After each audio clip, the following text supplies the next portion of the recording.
I have read, I don't know how many testimonies. They all touched me. Today, I place before you one powerful testimony, not of a Christian person, a Muslim girl, 19 years old,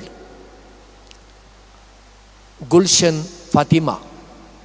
Gulshan Fatima was born in 1952 in the Sindh province of Pakistan in a super rich Shia Orthodox family. But when she was born, she was crippled. One hand was very weak. She could not lift that hand. One leg, very weak. She could not walk. And when she was born, her mother died.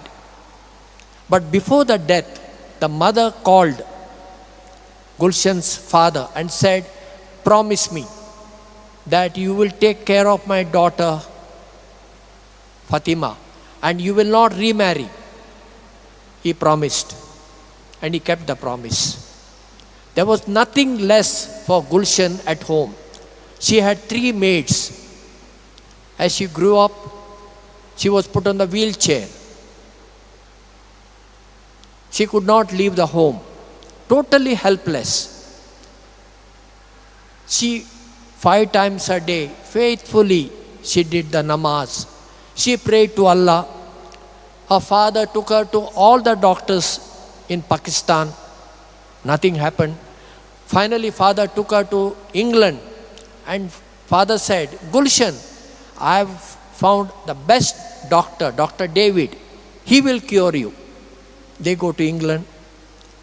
The doctor comes, examines her, and tells Gulshan's father, "Nothing could be done to your daughter, only prayer." And he left.